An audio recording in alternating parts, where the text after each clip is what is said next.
Hello and welcome to Sycamore Jones podcast about Sycamore Bones, the band from here in Lenoir, North Carolina. My name's Kyle Case. I'll be your host. I've been hanging around these guys for around a decade now. I'm here with Andrew Massey. Howdy. And Cory Kennel. Hello.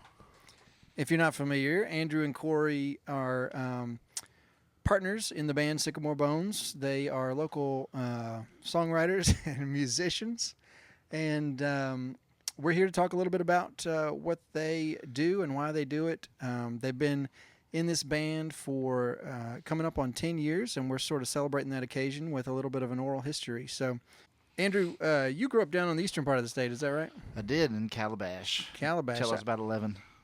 11? How did you get here in Hickory? What brought you to this part of the state? Well, religion. I moved to Hickory to help start a church plant after working at an evangelical youth camp out of high school. And so I moved to Hickory when I was 18 going on 19. I was just a baby. I don't think I realized you were that young when you moved here. Oh, yeah, man.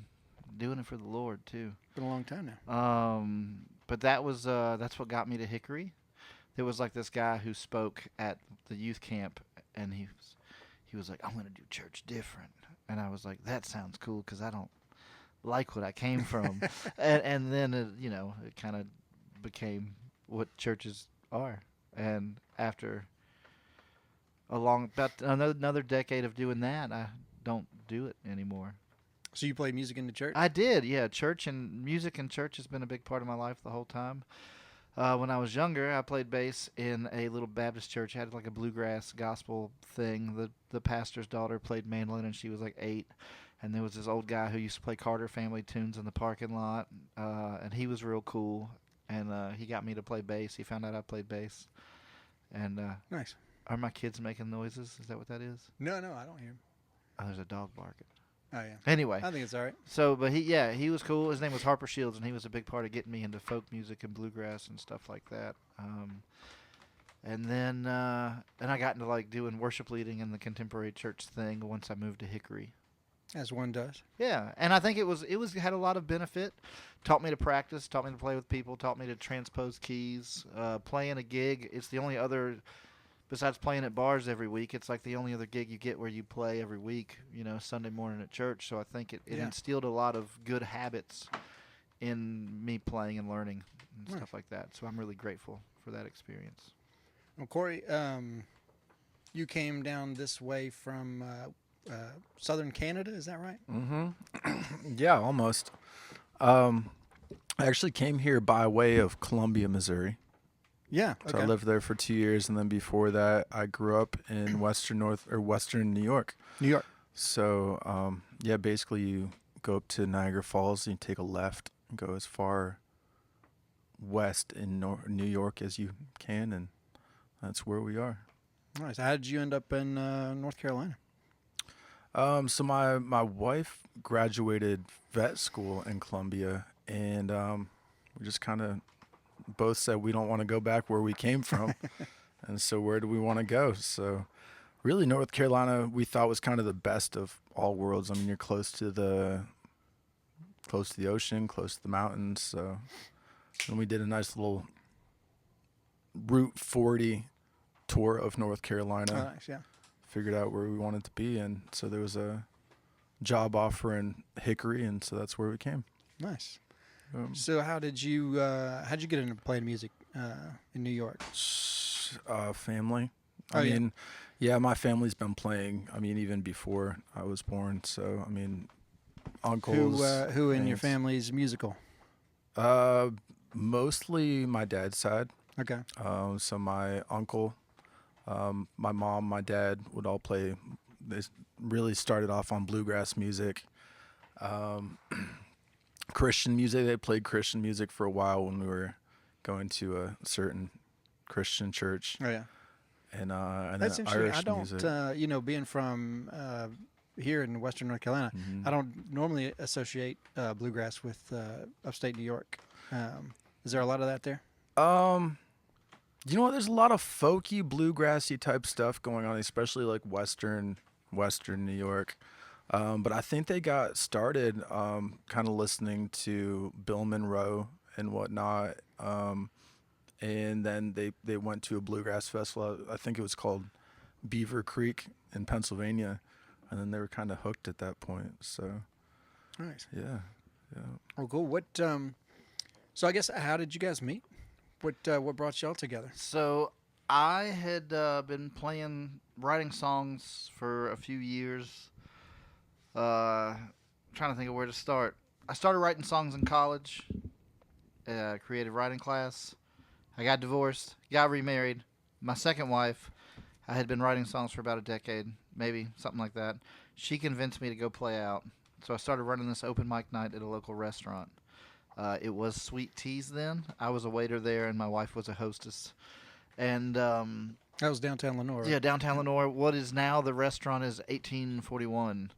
In that Okay. little theater room on the Is side. it in the same location? Yeah, Oh, yeah, okay. yeah. I Same was thinking location, Sweet everything. Tea's was over elsewhere. Well, she used to let me play every Tuesday at taco or nacho and beer night, and Oh, nice. I would like tie a tambourine to my foot and strum my guitar and do the harmonica thing, and A like one-man I didn't band even kinda? use a PA, and I was really shit at the time. I wasn't very good, but like I had never really played out in any context except for church, really.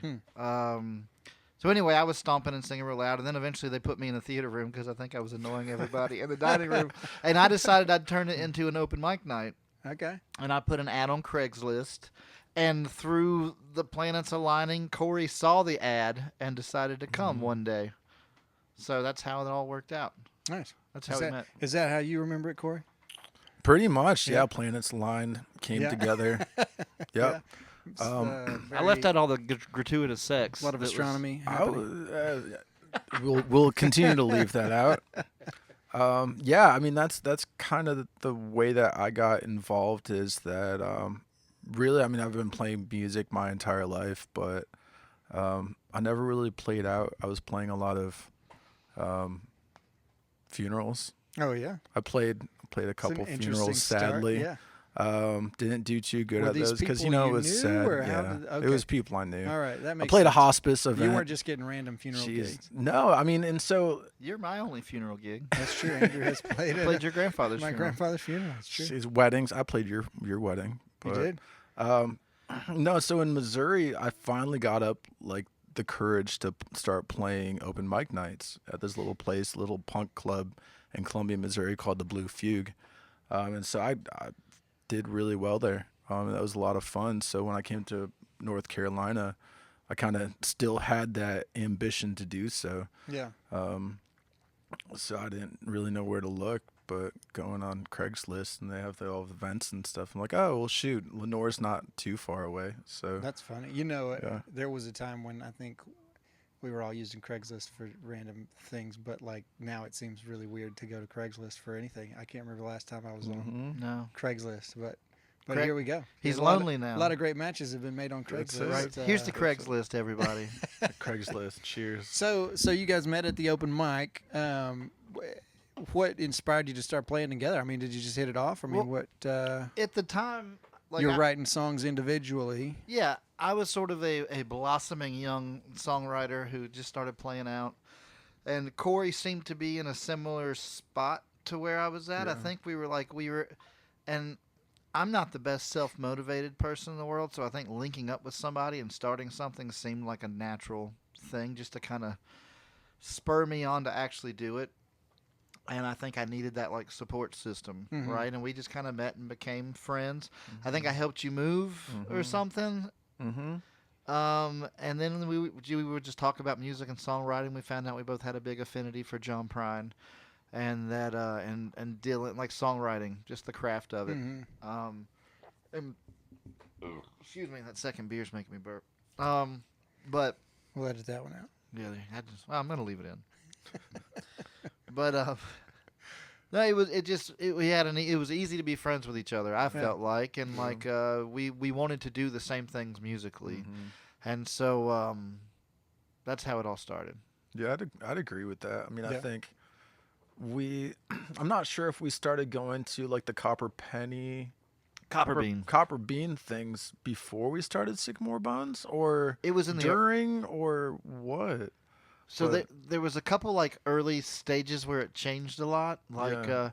Kyle was actually I count Kyle as a founding member of the Founding band. member. Yeah. Cheers, Kyle. Well, yeah, I mean that's kind of where I came in was, you guys I guess I don't know how long you knew each other before I met you, to be honest. Not long at all. Okay. Not long. So you guys had met, you seemed like you were kind of jamming together a little bit, hanging out. And then Andrew I saw a picture of you with a mandolin on Facebook, and we yeah. are mutual friends with Ted Eller. we had one mutual friend and you sent me a random Facebook message. yeah, Yeah, I had just moved back to this area from Asheville. Also, had gone through a divorce, and was back in town looking to make friends. And you just happened to reach out and said, "Hey, you want to come hang out? It looks like you play the mandolin." Surprise, surprise Look. to you. I did not play the mandolin really. But you know what? I gave it a go, and we had a good time hanging out. we played Paradise all right. We played Paradise all right. That So was a I good grew time. I grew up playing violin. I had played violin on and off for years, and then somebody had actually just randomly given me a mandolin right before I left Asheville, and happened to be You took a violin, picture with it and mandolin, put it on similar. I was legitimately practicing at that point. I have in a time. banjo tattoo, and I don't play banjo, Right. so But you I know, was we all make really mistakes. into it. I mean, I was living alone. I didn't have anything to do. I was picking around. But I was on a whole different level than you guys were, which is not a level.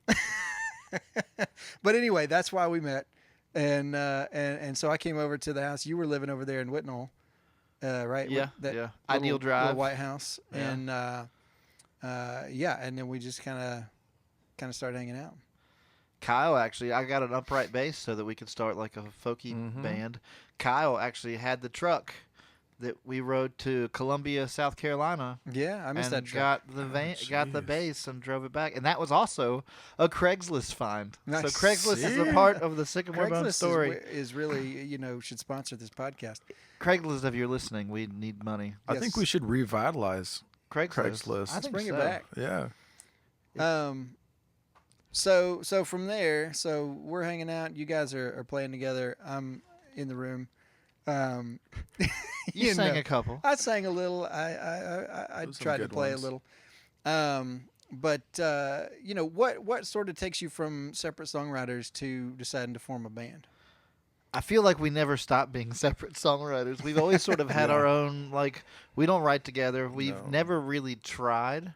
We've kind of text back and forth. Yeah, and it a just never handful of works times. out. We got that one. I got that one verse in your Christmas song. Yeah, that's probably the most That's we've the done. most we've done. I did a little bit in, was it Love Me? Love Me. You added the bridge Love there at Me. the end where we kind of Yeah. repeat it and I yell things over it Yeah, and all that. that's about it.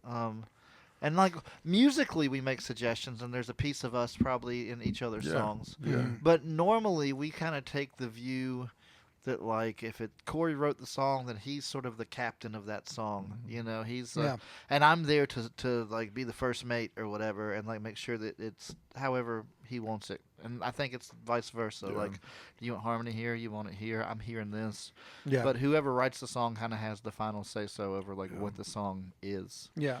And so we try to be very like I try to like Mm-hmm. not bum rush anybody else's song. So lyrically, you'd say you're still very independent, but yeah, the music has sort of yeah, I'd say I that. would say, I think Sycamore Bones has a specific sound. hmm I mean, that we've kind of developed over the years, but I think right away it probably comes back with Copper Bean and the songwriter nights down in the basement of McGuire's. Yeah, Because I think I don't even know if we had conversations about it, but it was mostly that there's a lot of cover bands around, and me and Massey were just like, no, we write songs. This is what we want to be the forefront of this band. I like writing as much as I like playing music. Yeah. and that's what I want to do. Yeah. Yeah. So I think we were like, well, how do we do this? We've had these dreams about playing stages for forever, and who can we sync up with Yeah. in order to kind of equate to that and meet that dream. So I think that's kind of why we started. So from there, again, I'm hanging around, but you guys, again, even though you're separate songwriters, your music starts to come together. You start pulling other people. How does that look? What so we didn't feel. Once Kyle left the band, we felt like we were Once incomplete Kyle as a was two-piece. kicked out of the band. That's Let's it. put that No on the duo. official. No. What record. happened is what What had is- happened was No, the Here's band the real story. the band decided that they could only meet at times when Kyle was at work. How about that? we didn't like do it on purpose. No, I'm teasing. Anyway, so we decided we needed like a female. Me and Cory both wanted a female harmony singer. Yeah. To kind of Yeah. tie the whole thing together. You wonder where that came from. And I don't we know. had when I first one of the first times I came to hang out with you. Alyssa McClain. Alyssa was there. One practiced with us. Was that all? Yeah, okay. that's all I I got. was thinking it was a Yeah. little bit more than that. What is it? I don't think we were bluegrass enough. I think she wanted more of a bluegrass group. She was very Yeah. traditional bluegrass. Yeah. And she was very good. Very Oh, good absolutely. singer. She was too good for us. I think that's what it came down to. And then not Morgan, but Michelle Lomanak, formerly Irvin. She sang with us for what, a year or two? Jeez, Was and it all 2 combined, years? it might probably 2 years. Maybe 2 years, I'd say so. And so yeah. she was a big part of the band. Like once we started really doing gigs, she was in there. Mhm. And it wasn't long after she was in there that we added like a drummer and a lead guitar player, right? Ian and Jason, and Jason Barr, Yeah. and Ian Haas. Mhm. And Ian lives in Florida now, and Jason lives around here, I think. Out So near how Tennessee. to Yeah. I guess from somebody who's not in a band, how do you identify folks that you want to play with or that want to play with you? if your Facebook picture is you with an instrument, I'm going to ask you to play with me. If they can kind of play an They instrument. can kind of play an instrument this there in the point. band. They don't even have to be good. They just have to be Um, really. I knew Ian from. How did I know Ian? Was it Howard? Just Howard. Howard Yeah, Brewer. Because that's He used how, to yeah. bartend, Because I right? was working there and Ian was working there. at We the same played there, time. and he mentioned he played drums, and Yeah. we were like, Mhm. sure. And then I think he played a drum set. He played my drum set the whole time he was in the band. And I knew Jason from playing at church. Okay. His now wife used to go to church with us, and I knew him through that. And I knew he was a pretty good guitar player. More of a folky sounding Mhm. band at the time. I don't think I remember anybody really doing that kind of thing. Yeah, so I guess that's a good question too. Is when you guys first started, we talked about Alyssa being very bluegrass traditional. What would you say your sound was when you first started? Versus where it sort of morphed to over time. I'd say when we started, it was very Avett Brothers, Wood Brothers esque, Mhm. right? Yeah. We just had the upright bass and the acoustic guitar. Those were the only two instruments. And I would sort of muck around on not accordion, but harmonica some, Mhm. and just kind of maybe to add some lead instrumentation in a song. So it was really sparse. But I think the lyrics and the harmony was what sort of sold it and added the dynamics and sort of painted the picture for the Yeah. song. And I would say, like, you're asking where we were versus where we wanted to be. Mm. Yeah. So that's a whole different thing because I think we even started it not really wanting it to stay as a folk band. I mean, I don't know if I really wrote songs specifically saying I want it to be just an acoustic guitar and an upright bass, but I think that's kind of where we were. Yeah, But That's what we had. Yeah, it's what we had, and I think we had really great success from it. I think we sounded great. Yeah. But I think that's also why we continued to experiment and invite other people in, like Jason Barr, who would bring that like ethereal type of electric guitar, and even Ian playing drums and kind of experimenting with different sounds by adding members or Yeah. in their backgrounds Yeah. too, which is cool. And that's what we always look at is what influences the other members have. yeah. Because even though we could be looked at as a folk band, I mean, me and Massey always bring about like punk bands and stuff like that and doing what we want to do. So kind of having all those kind of experiences and whatnot. So Yeah, It's I think interesting. one thing we always agreed on, and we kind of, maybe this is silly to say, and maybe it's not true, but I've always felt like we wanted to kind of be like the Ramones of folk music. Like we had a very similar root on every song. You know what I mean? Like it was all very much just the upright bass and the acoustic guitar. There's really only so much you can do when you don't really have a lead instrument, and I kind of like that because it was almost like a middle finger to like. Neither one of us were like I would say neither one of us at the time were great musicians. No, I still don't think I'm a great musician. I don't think I am either. but I feel like what I would we argue you're both pretty good musicians. But I would say what we had though was like the tenacity to be like, we don't care. And That's I it, think that yeah. was like our punk rock edge was like, no, we don't care. We're gonna play. Yeah, I'm gonna hit. exactly. I'm just gonna do Yeah. this little boom chugga bass thing on every Yeah. song, and Corey's gonna play the chords, and we're gonna sing. And And that's all you're getting. Exactly, and that's what it is. Punk's a mentality when it comes down to it.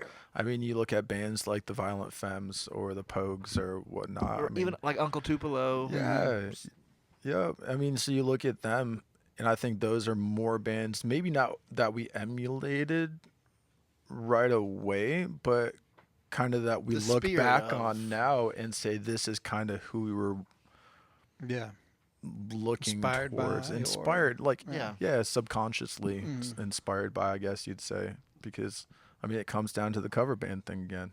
I mean, this is a perfect place to talk about the cover band Yeah. thing.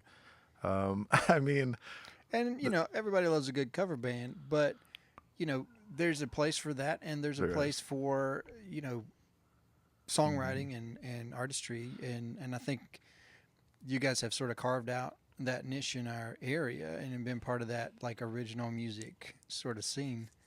I will kind of wrap it up here, but let's talk about the name Sycamore Bones. Where did that name come from? So there's a story to this, and then we'll go ahead and go back. Kyle named our first band name. We That's were. true. I would argue a much superior name, but it's fine. I did like it, 10 years Kyle. in, and you've done all right. The name we originally suggested, and I thought we all three agreed on, was Laura Foster's Grave, reference to local legend and Tom Dooley. If you know, you know. Yeah. But some people felt could be a little insensitive, and I understand that. They're still. My wife family in absolutely the area. hated that name. Yep. Yeah. And me and Anna, we can talk. We'll fight. Well, That's fine. She's But, scrappy. She'll get you. But yeah, so that was the original suggestion. So and I then- think it was Michelle who came up with Sycamore Row. Okay. And then me and Corey were like, that's not bad. I like the Sycamore part. The Row, I think me and you both said it sounded like an all-girl bluegrass group or something. Yeah. Sycamore Row, And, Yeah. but we were like, we need something with a little edge, like with like some death in it. And then I think you may have even mentioned, well, what about something Bones? a little more masculine. Yeah. Yeah, something more masculine. Well, because I think I mentioned Bones because if you look at sycamores in like fall, spring, something like that, where the sycamores right along the rivers and streams in western North Carolina have a very bony They're white. They look structure. bony. Almost yeah. like a skeleton. Yeah, like yeah. fingers coming out at you. Yeah. So that's kind of what inspired me to say Bones. Now, Yeah. another name that we tested and never did, was it Oxide Daisy? What was the one? You were you were adamant about that. He Shoot. liked I Oxide don't Daisy. remember. Or what I was it? did- I don't Black remember Eyed that. Susan, or it was something like that. Like I some kind of flower remember name. that. Yeah. On it the way here, I Oxide was Daisy? wondering. I was like, shoot, did we have any Is that a other? real flower name? Oxide Daisy. That never heard sounds that. familiar. I don't remember it, but I have drank a lot since then. I'm pretty sure it was one of the suggestions. So Sycamore Bones, you landed on Sycamore landed on Bones. Sycamore The gothic sort of Yeah, sensibility. We've been booked for a lot of Halloween gigs. Yeah. because the name. So And then that- then we play, and they're like, oh, That's you're not who they scary are. at all. Well, cool. Well, so we're going to talk more. We're going to do a few more of these, probably bringing in some other former members of the band, maybe some other folks who have known you for the last 10 years or more. Where do you guys see us going next? I think I suggested before we got started here tonight to do where we interview the wives. I think that would be a fun interview. I would love to hear what to your get wives that think perspective of like, hey, I married a musician, of you on the record. and like they've been doing this consistently for effing 10 years. Mhm. And then they always go, well, we're gonna take a couple months off, and you never do. Mhm. What does that feel like? Exactly. What's your favorite song? Who do you prefer, Andrew or Oh, I'd love Corey? that. I'm gonna Like, definitely ask that question. What's your favorite Sycamore Bones song? yep. And I hope both of your wives answered the opposite. She'll probably pick Corey. I can Yeah, see Anna yeah. picking one of Me Corey's and Massey will have to be outside, listening. sitting out there. Yeah, like Kyle's like, no, you guys can drop them off. You're All sitting right. out there. So that's a little teaser for the next episode or two. So, quick shout out before we go. August 10th, 2024 at Liquid Roots Brewing Project in Lenore, Sycamore Bones will be playing their 10-year anniversary show. So come out and plan to be there. It's going to be a lot of great special guests from years past. It's going to be a good time. You can also check out the band on all social media, Facebook, Instagram, at Sycamore Bones, Spotify, YouTube. So listen up, and we'll see you next time.